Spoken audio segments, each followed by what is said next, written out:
आज के इस डीप डाइव में हम एक ऐसे कॉन्सेप्ट को डिकोड करने वाले हैं जो जितना मिस्टीरियस है ना, उतना ही माइंड बेंडिंग भी। बिल्कुल। हमारे पास जो सोर्सेज हैं वो ब्रह्मा कुमारी इसकी स्पिरिचुअल फिलॉसफी और उनके कुछ बेहद गहन लेखों पर आधारित है।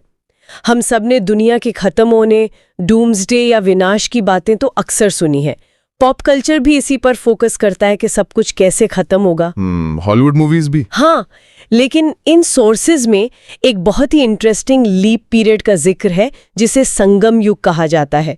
ये पुरानी दुनिया यानी कलयुग और आने वाली नई दुनिया यानी सतयुग के बीच का एक ट्रांजिशन फेज है, जहां विनाश के घोर अंधकार के बीच एक नई दुनिया की स्थापना का बहुत ही गुप्त काम चल रहा है। सही कहा। आज का हमारा मिशन इसी परिवर्तन की गुप्त प्रयोगशाला को समझना है।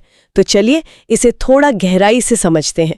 ये सोर्सेज इशारा कर रहे हैं कि एक तरफ दुनिया कोलैप्स हो रही है और ठीक उसी समय पर्दे के पीछे कुछ लोग एक बिल्कुल नया सिस्टम डिजाइन कर रहे हैं। हाँ, और इसे आप एक बहुत ही शांत और पैरेलल निर्माण कार्य कह सकते हैं। यहाँ जो बात सबसे अद्भुत है वो ये कि ये कोई रातों रात होने वाला मैजिक नहीं है। अच्छा। ये एक बेहद स्ट्रक्चर्ड ईश्वरीय मास्टर प्लान है। विनाश और सृजन यानी डिस्ट्रक्शन और क्रिएशन दोनों एक साथ चल रहे हैं।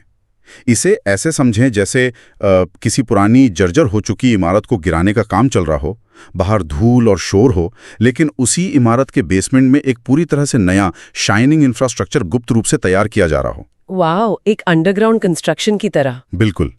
और इस मास्टर प्लान को डिकोड करने के लिए हमें सबसे पहले उस टीम को समझना होगा जो इस नए मंच को तैयार कर रही है।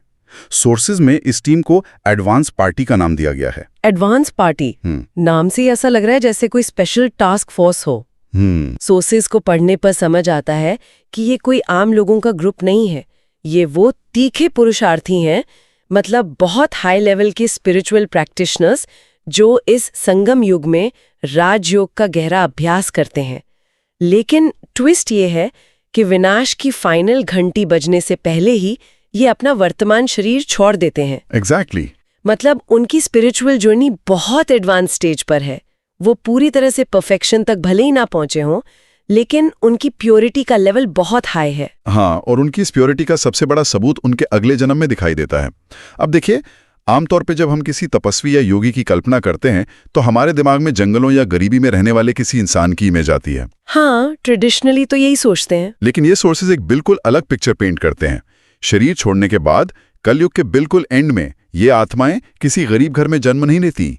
ये बेहद संपन्न सात्विक राजघरानों और अमीर परिवारों में जन्म लेती हैं। ये पॉइंट मुझे पढ़ते हुए भी बहुत काउंटर इंट्यूटिव लगा था। मतलब एक तरफ दुनिया खत्म होने वाली है और दूसरी तरफ ये तपस्वी आत्माएं करोड़पतियों या राजघरानों के यहाँ जन्म ले रही हैं। ऐसा क्यों? इसके पीछे प्योर लॉजिक है। नई दुनिया यानी सतयुग की शुरुआत के लिए आपको बहुत बड़े बुनियादी ढांचे और अगाध संपदा की जरूरत होती है। सोना, हीरे, जवाहरात, इन्हें विनाश की उस भारी उथल-पुथल से बचाकर नई दुनिया के लिए सुरक्षित रखना होता है। इसीलिए ये आत्माएं उन परिवारों में जन्म लेती हैं जहां ये वेल्थ पहले से मौजूद है। ओह, तो वो एक तरह से रिसोर्सेज होल्ड कर रही हैं। बिल्कुल, वो वेल्थ कीपर्स हैं नई दुनिया के लिए। लेकिन जो चीज मुझे और भी दिलचस्प लगी वो है उनका माइंडसेट। इतनी अकूत दौलत के बीच रहकर भी वो उससे बिल्कुल डिटैच्ड रहती हैं।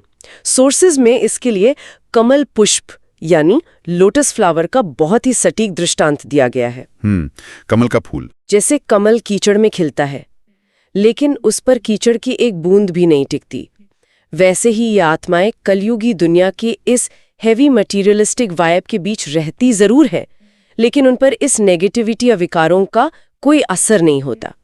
वो बचपन से ही एकदम शांत और वैराग्य वृत्ति वाली होती हैं। यही बात है। दुनियावी आकर्षण उन्हें अपनी ओर खींच नहीं पाते। लेकिन मेरा एक सवाल है, इस पूरी एडवांस पार्टी को डायरेक्ट कौन कर रहा है? क्योंकि इतने बड़े स्केल पर पूरी दुनिया में ये सब बिना किसी लीडरशिप के तो नहीं हो सकता ना? बहुत सही सवाल है। दर्शन के अनुसार इस खुफिया पार्टी का नेतृत्व मातेश्वरी जगदम्बा सरस्वती कर रही हैं, जिन्हें ब्रह्मा कुमारी सिस्टम में प्यार से मामा कहा जाता है। ओके। 1965 में जब उन्होंने अपना शरीर छोड़ा तो वो इस एडवांस पार्टी की लीडर बन गई।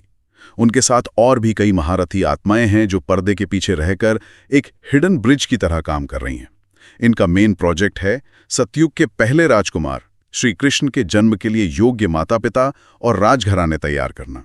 और ये सब आज के कॉर्पोरेट वर्ल्ड की तरह मीटिंग्स या ईमेल से नहीं होता। तो फिर ये कम्युनिकेशन होता कैसे है? ये एक बहुत ही हाई लेवल का स्पिरिचुअल साइंस है। इसे आप सबकॉन्शियस प्रोग्रामिंग की तरह समझ सकते हैं।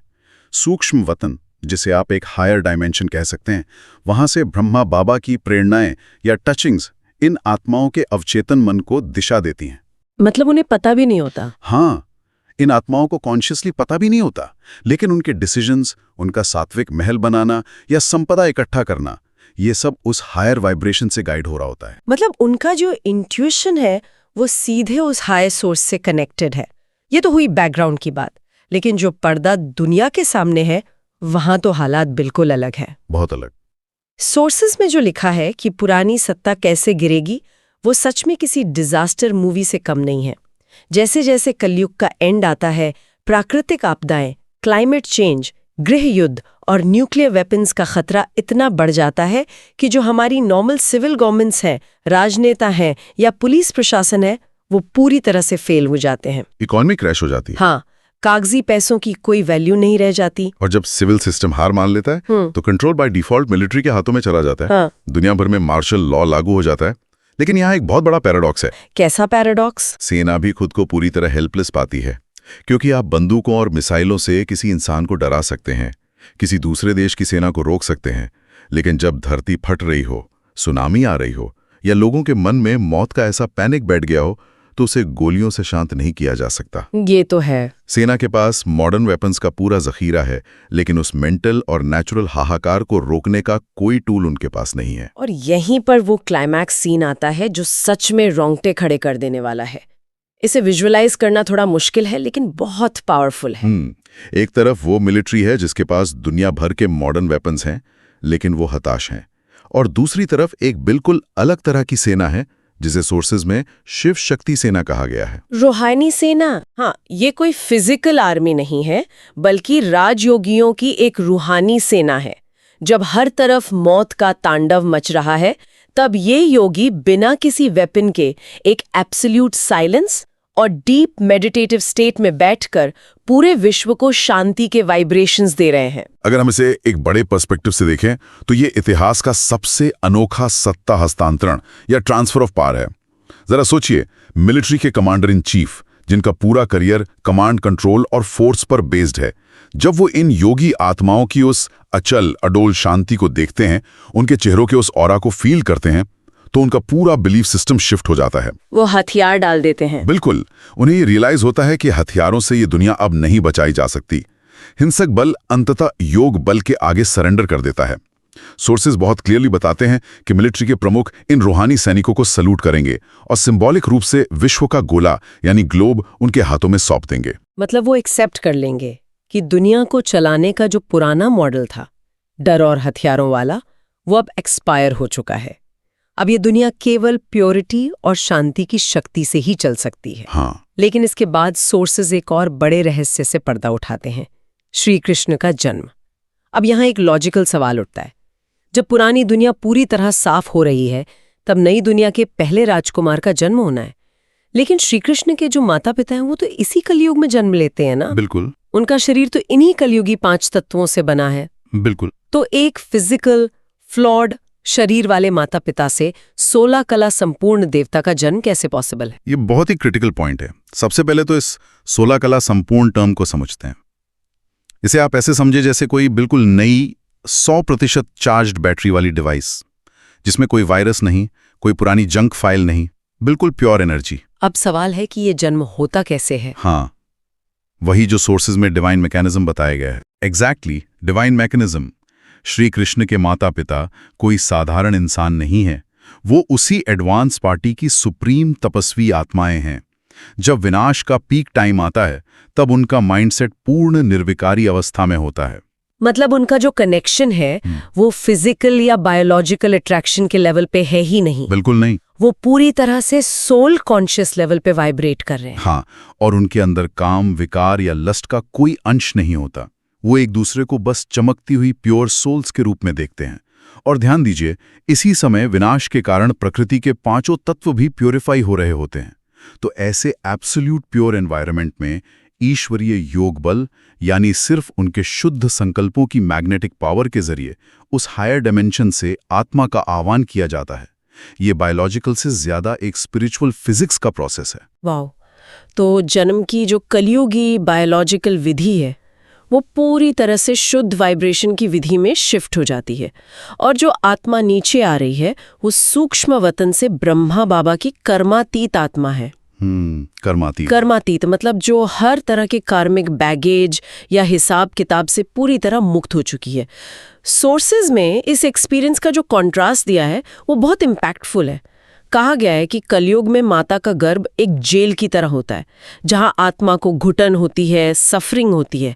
लेकिन श्री कृष्ण के लिए ये गर्भ महल जैसा होता है। ऐसा इसलिए क्योंकि वो आत्मा पूरी तरह से आज़ाद है। वो गर्भ में ट्रैप नहीं होती, उसे कोई अज्ञानता या पेन फील नहीं होता। वो सिर्फ उस फिजिकल बॉडी के डेवलपमेंट के लिए उससे जुड़ती है। माता का खानपान इतना सात्विक और योग युक्त होता है कि वो एक्सपीरियंस सच में एक महल जैसा होता है। और जब जन्म का टाइम आता है तब वो आत्मा उस सतो प्रधान यानी 100% प्योर सुनहरे शरीर में एंटर करती है। तो इसका जो सबसे बड़ा टेक अवे है वो ये कि जब उनका जन्म होता है तो पुरानी दुनिया का सारा स्ट्रगल, सारी तपस्या पीछे छूट चुकी होती है। हाँ।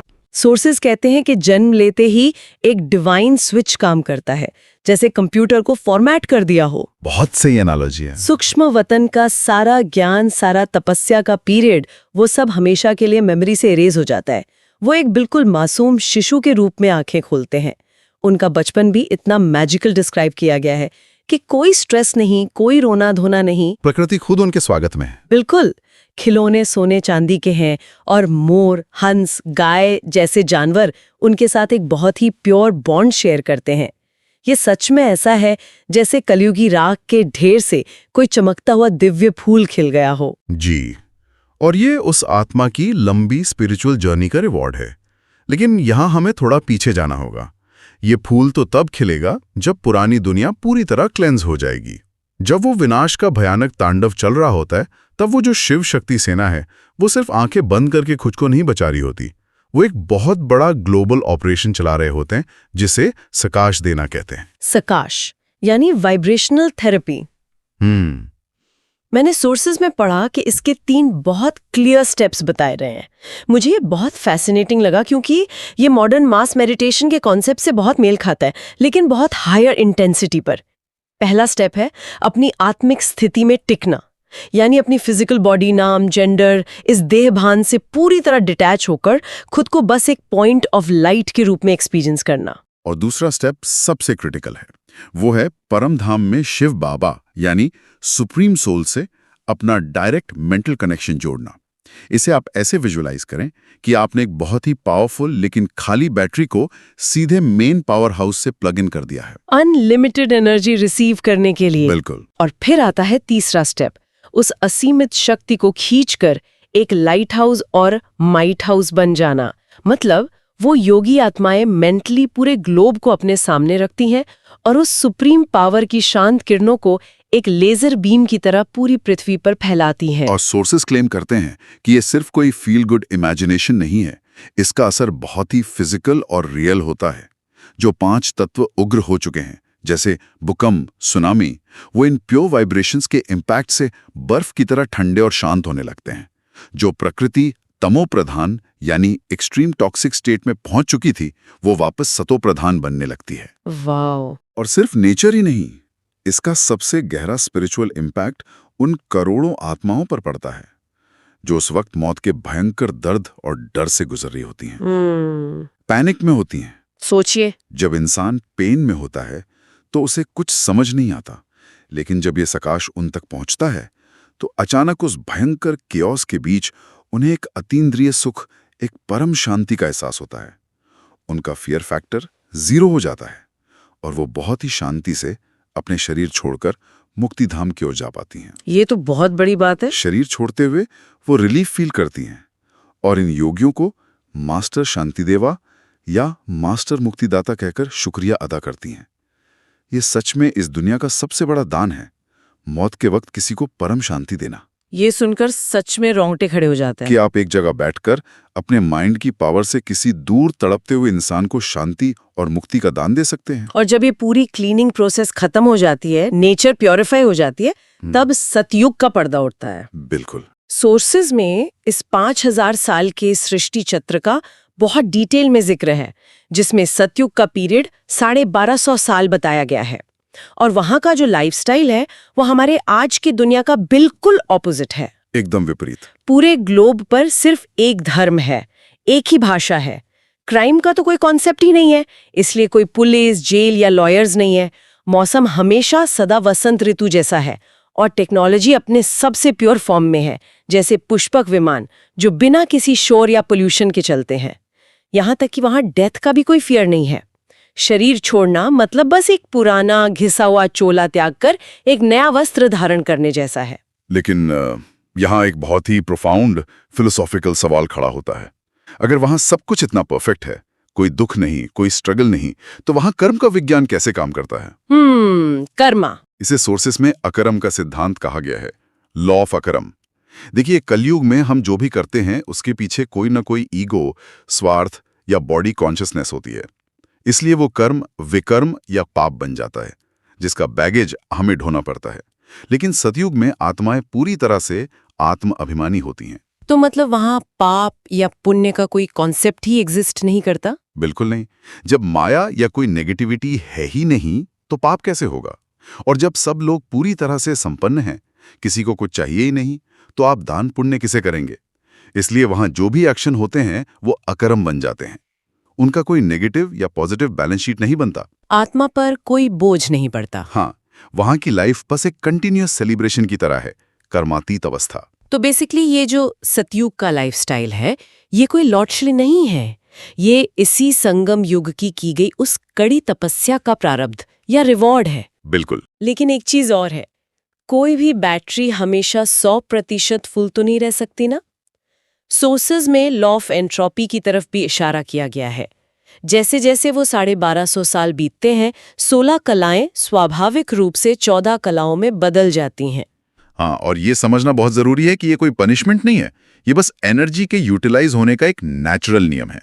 जैसे एक फुल चार्ज बैटरी यूज होने पर धीरे धीरे डिस्चार्ज होती है, वैसे सोर्सेस के अनुसार ये जो संगम युग का पीरियड है ये करीब 100 साल का है। और कुछ कैलकुलेशंस 2036 के आसपास की समय सीमा का संकेत भी देते हैं, जब ये पुरानी दुनिया का क्लाइमैक्स अपने पीक पर होगा। वाओ, 2036? ये तो बहुत करीब है। हाँ, समय बहुत कम है।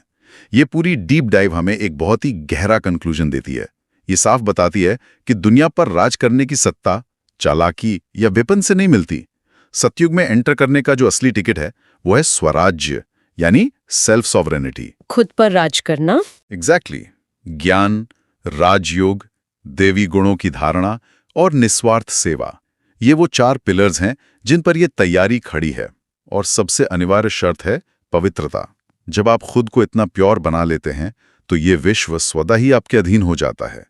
और इस स्पिरिचुअल बैटरी को चार्ज करने के लिए सोर्सेज में ब्रह्मा कुमारीज के मधुबन यानी आबू रोड की तपस्या का विशेष उल्लेख है, जो एक रूहानी पावर ग्रिड की तरह काम करता है। ये सच में एक बहुत ही एम्पावरिंग थॉट है कि अंदर की शांति ही बाहर की दुनिया का निर्माण करती है।